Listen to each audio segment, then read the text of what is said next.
సరే, ఇప్పుడు పాస్టర్ ప్రవీణ్ పగడాలకు సంబంధించిన ఎపిసోడ్ ఏదైతే ఉందో దీనికి పెద్ద ఎత్తున చర్చ జరుగుతుంది. సో ఈ క్రమంలో కొంతమంది పాస్టర్లు ఏమంటారంటే, మాకు బాధ ఉంది, మాకు నొప్పి ఉన్నప్పుడు మేము బాధపడతాం. ఇప్పుడు ఒక పాస్టర్ అన్నాడు, ఒక హిందువులు గౌరవించి ఒక ఆవుని కనుక ఇక్కడ నడి రోడ్డు మీద దాన్ని చంపేస్తే మా మీద కానీ ముస్లింల మీద కానీ దాడులు చెయ్యరా, అప్పుడు మీరు ప్రశ్నించరా? అట్లా మేము ప్రశ్నిస్తున్నాం. ఎక్కడ చేశారు చెప్పండి? నడి రోడ్డు మీద ఆవు చనిపోతే ఎక్కడైనా ముస్లింల మీద క్రిస్టియన్ల మీద వెళ్ళి దాడి చేసిన సంఘటన ఏదైనా ఉందో ఒకటి చెప్పండి మీరు. ఎక్కడంటే ఆవుల్ని ఆ బక్రీదులకి ఆటికి తీసుకెళ్ళిపోతున్న లారీల్లో తీసుకెళ్ళిపోతూ కటింగ్కి తీసుకెళ్ళిపోతుంటే అక్కడ ఆపిన సందర్భాలు ఉన్నాయి, పోలీస్ స్టేషన్కి అప్పచెప్పిన సందర్భాలు ఉన్నాయి. ఆవు రోడ్డు మీద పడి చనిపోతే law and order problem situation చేసేసిన సందర్భం ఏదైనా ఉందా, ఎక్కడైనా జరిగిందా? ఇప్పుడు దానికి దీనికి ముడిపడితే ఏమంటాం? అసలు అసంబద్ధమైనటువంటి చర్చ. ఇప్పుడు ఎందుకంటే ఎవరెవరో పేర్లను చెప్తున్నారు, ఎవరెవరో పేర్లను చెప్తే అసలు మర్డర్ జరిగితే వాళ్ళు ఈయన బండి మీద ఎందుకు వెళ్ళాడు చాలా చూసుకోవాలి కదా. ఇప్పుడు ఈయన బండి మీద ఎందుకు వెళ్ళాడు అక్కడికి? ఈయన ఇంటర్నేషనల్ ఫిగర్ అంటున్నారు కదా, ఇంటర్నేషనల్ ఫిగర్ అనేటప్పుడు బండి మీద ఎందుకు వెళ్ళాడు? సో బండి మీద వెళ్ళాడు. వెళ్ళేటప్పుడు ఇతను వెళ్తున్న విషయం ఎవరికొకరికి తెలుస్తుంది కదా. బండి మీద వెళ్తున్నాడు, వాళ్ళకి కుటుంబంలో వ్యక్తులకో అతను ఎక్కడికి వెళ్తున్నాడో వాళ్ళకో ఇన్ఫర్మేషన్ ఇస్తారు కదా.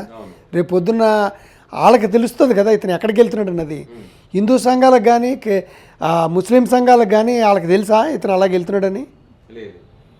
ఇప్పుడు అతను అలా దారిలో వెళ్తున్నాడని తెలిసిన వాడే అలా చేయడానికి అవకాశం ఉంది. ఇతను ఆ దారిలో వెళ్తున్నట్టు ఇన్ఫర్మేషన్ ఎవరికి ఉంది? ఇతను ఎవరికైనా చెప్పిన ఆ కోణంలో ఆలోచించండి.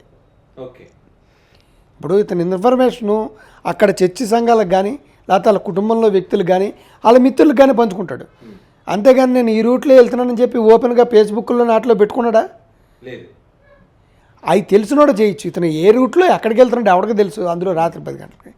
రెండోది నాకు వచ్చి అందరూ గమనించింది, నేను గమనించింది, అఫ్కోర్స్ గమనించి ఉండొచ్చు చాలామంది, నేను వీడియోలో సెట్ చేసినంత మటుకు అది ఎక్కడ వినపడలేదు. ఎందుకంటే ఒక 10 నిమిషాలు ఫుటేజ్ని తీసుకొచ్చి వీళ్ళు మాట్లాడుతున్నారు. ఎందుకంటే అతను పలానా ఇది దాటాడు, టోల్గేట్ దాటాడు, ఆ దాటిన దగ్గర నుంచి 10 నిమిషాలు అయ్యాక అక్కడ చనిపోయాడని. ఇప్పుడు 10 నిమిషాలు అయ్యాకంటే కొవ్వూరు టోల్గేట్కి 10 కిలోమీటర్ల దూరమే. అఫ్కోర్స్ 10 నిమిషాలు అంటే ఆ 10 నిమిషాలు వెళ్ళడానికి సరిపోతుంది, స్లోగా వెళ్ళాడు కాబట్టి. ఇప్పుడు ఫుటేజ్ ఎలాగుందంటే అతను దాటినప్పుడు నేను చూసుకున్నాను, అది అతని ఫోటో అయితేనే కనుక బండి మీద వెళ్తున్నాడు, మరి అతను కాదో తెలీదు. ఒక బండికి లైట్ లేదు, ఏదో సైడ్ బ్లింకర్స్ తోటి వెళ్తున్నాడు. అతను వెళ్ళడం కూడా కొంచెం డిఫరెంట్గా బండి నడుపుతున్నట్టుగా ఉంది. ఇప్పుడు బ్లింకర్స్ లేకపోయినా స్టాండర్డ్ స్టెబాన్గా కూర్చొని నడపచ్చు, ఏదో ఊగుతున్నట్టుగా ఇట్లా తూగుతున్నట్టుగా నడపలేక నడుపుతున్నట్టుగా. అంటే అక్కడ అతనికి అతను వెళ్ళే దారిలో ఎక్కడైనా ముందు పడిపోయాడా? ఇక్కడికంటా ముందు ఫస్ట్ అక్కడ పడిపోతే బండికి హెడ్లైట్ దెబ్బ తగిలిందా? అతనికి అంతకు ముందే గాయాలయ్యాయి. ఆ గాయాలు నొప్పితో కూడా సరిగ్గా నడపలేడు, ఊగచ్చు, అబ్జర్వ్ చేయట్లేదు. రెండోది అతనికి ఏమన్నా డ్రింకింగ్ కానీ ఇలా ఇతరత్ర హ్యాబిట్స్ ఏమైనా ఉన్నాయా? అలా చేసిన వాడు కూడా అలా నడుపుతూ ఉంటాడు. రెండోది ఇతను పాస్టర్ కాబట్టి బహుశా అలాంటి అలవాట్లు ఉండకపోవచ్చు, గతంలో ఏమైనా ఉన్నా కూడా ఇతను ప్రముఖ పాస్టర్ అన్నీ చెప్పినట్టు కంటే అది ఉండకపోవచ్చు. రెండోది. మూడోది అతనికి ముందు విజయవాడ నుంచి వచ్చే దారిలో ఏదైనా గొడవ జరిగిందా? ఆ గొడవలో భాగంగా ఇతనికి దెబ్బలు తగిలాయా? హెడ్లైట్ కూడా పగిలిందా? అతను తప్పించుకుని వచ్చే భాగంలో భాగంగా అతను కొంచెం ఇబ్బంది పడుతున్నాడా అనేటువంటి విషయాన్ని గమనించాలి. ఎందుకంటే ఎలాంటి వ్యక్తి అయినా బండి తీసుకెళ్ళేటప్పుడు ఒకవేళ పొరపాటున మనం గమనించకపోయినా లైట్ ఎలాగపోతే అతను విజయవాడ నుంచి ఎక్కడి నుంచి వస్తున్నారన్నారు, సికింద్రాబాద్ నుంచో, సాయంత్రం 6 నుంచి 9 గంటల లోపల వచ్చేటప్పుడు బండి పనపడిపోతే ఎక్కడికక్కడ 9-10 గంటల వరకు కూడా బైక్ షాపులు ఉంటాయి, షోరూమ్లు ఉంటాయి, బండి వేయించుకుని వెళ్తాడు. లేదా బండి పక్కన పెట్టేసి అతను కారులో ఎంగేజ్ చేసుకుని వెళ్ళిపోవచ్చు, ఎక్కడైనా కారు పంపించమని. అయినప్పటికీ కూడా ఎవడో కూడా నాకు తెలిసి హెడ్లైట్ లేని బండిని తీసుకెళ్ళి వెళ్ళడం, మామూలు కూడా వెళ్ళడం, ప్రమాదం, నేరం కూడా, అక్కడ కేసు పెట్టచ్చు. అతను కానీ బతుకుంటే కేసు పెట్టచ్చు, రాత్రిపూట ఇలాగెళ్తే అతను ఎవరినైనా గుద్దేయచ్చు, అతను ఎవడైనా గుద్దేయచ్చు, అంతే కదా లైటింగ్ అనేది. సో బహుశా అతను లైట్లు వేయించుకోలేనటువంటి పరిస్థితిలో ఉన్నాడు ఏం కాదు, బాగా కోట్లకు పరిగెత్తినోడే, సాఫ్ట్వేర్ కంపెనీలు కూడా ఉన్నాయి అంటున్నారు.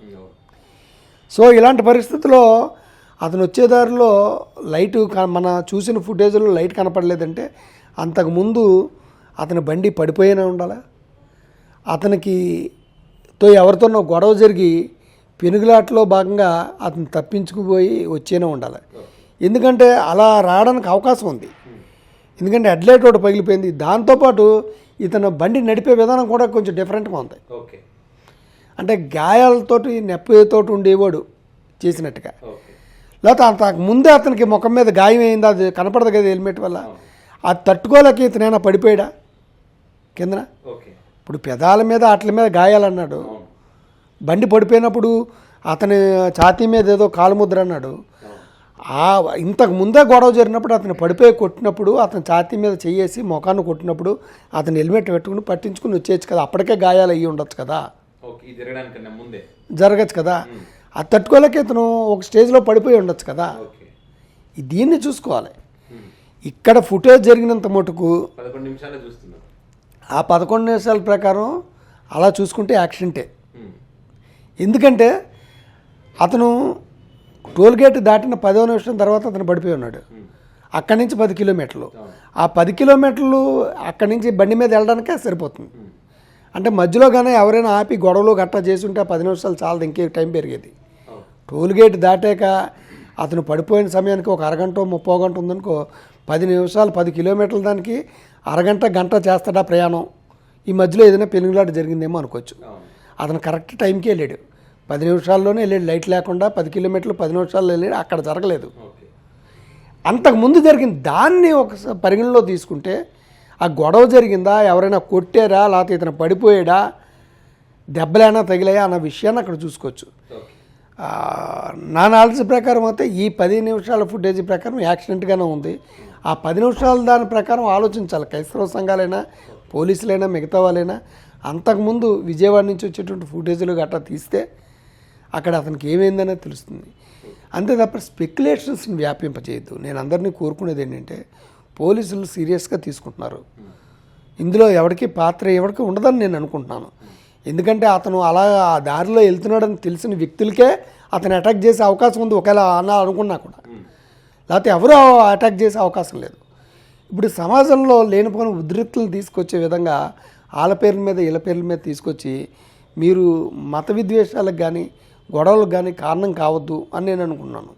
తప్పు చేసినోడు ఎంతైనా శిక్షింపడవలసింది. నేనే చెప్తున్నాను కదా, అంతకుముందు జరిగి ఉండొచ్చేమో, దాన్ని పరిగణలోకి తీసుకోవట్లేదు ఎవడను. అంతకుముందే గాయం అవ్వచ్చేమో, అంతే తెలియదు కదా. ఇక్కడ పడిపోవడంతో గాయం కనపడింది, అతను గాయాలతో బాధపడుతున్న వ్యక్తి బండి నడుపుతున్నట్టుగా నాకు అనిపించింది. దాన్ని పరిగణలో తీసుకుని ఆలోచించవలసిందిగా అందరినీ కూడా మాట్లాడుతున్నాను. రిపోర్ట్ వస్తే కానీ ఒక క్లారిటీ కూడా వస్తుంది దీని మీద. పోస్ట్ మార్టం రిపోర్ట్లో వస్తే క్లారిటీ వస్తుంది, అతని గాయాలు ఎలాగయ్యాయి అన్నది వస్తుంది. పోస్ట్ మార్టం రిపోర్ట్ వచ్చాక ఒకవేళ నిజంగానే అతనికి ఎక్కడైనా ముందు పడిపోయి అడ్లైట్ పోయి దెబ్బలైనా తగిలి సరే ముందుకు వెళ్ళిపోదాం, ఏదో హాస్పిటల్ ఎక్కడ ఉంటుంది కదా జాయిన్ అవుదాం వెళ్ళే క్రమంలో ఇతనికి ఏమన్నా స్ట్రోక్ లాంటిది కానీ ఇప్పుడు అందరూ జరుగుతున్నాయి కదండి, ఆడుతూ స్ట్రోక్ వచ్చి పడిపోతున్నారు. మొన్న కోర్టులో హైకోర్టులో లాయర్ గారు వాదన చెప్తూ పడిపోయారు. అందరూ ఉక్కుల్లాగా ఉంటున్నారు, ఉక్కు ముక్కల్లాగా ఉంటున్నారు, శుభ్రంగా ఉంటున్నారు, పడిపోతున్నారు. అలాంటిది ఆ దెబ్బలు ఎక్కడైనా గాయం అయ్యాక, గాయం ముందు యాక్సిడెంట్ వల్ల జరగచ్చు, లేకపోతే దాంతో ఇతనికి ఏ స్ట్రోక్ వచ్చింది అనుకోండి పడిపోయి చెప్పలేం కదా, ఉండొచ్చు. సో దాన్ని పరిగణలో తీసుకుని నిర్ణయించాలి తప్ప, సో ఏదేమైనా సరే అతను చనిపోయినందుకు తీవ్ర విచారం వ్యక్తం చేస్తున్నాం. రెండోది, ఒకవేళ ఇదే కనుక హత్య అయితే ఎంతటి వ్యక్తి అయినా సరే, నిందితుడినైనా సరే కలకటానికి పంపించవలసిందే. ఇది ప్రజాస్వామ్యంలో హత్యలకు తావులేదు. బహుశా నేను అనుకుంటుంది ఏంటంటే క్రిస్టియన్స్, హిందూస్ కూడా గొడవల్లో వాళ్ళు ఒకళ్ళొకళ్ళు తిట్టుకుంటున్నారు తప్ప, మహావతి కేసులు పెట్టుకున్నారు తప్ప ఒకళ్ళ మీద ఒకళ్ళు దాడి చేసుకున్న సందర్భాలు చాలా తక్కువ. ఇది లిమిటెడ్గా ఉండొచ్చు. దాడులు చేసుకున్న వ్యక్తిగత కోపాల వల్ల దాడులు చేసుకున్నారు. ఇప్పుడు హిందువుల్లో తిట్టుకునే వాళ్ళు ఉన్నారు, క్రిస్టియన్లు తిట్టుకునే వాళ్ళు ఉన్నారు, ముస్లింలు తిట్టుకునే వాళ్ళు ఉన్నారు. అంతే తప్ప దాడులు చేసేసుకుని పరస్పరం హత్యలు చేసేంత పరిస్థితి అయితే లేదని నేను అనుకుంటున్నాను.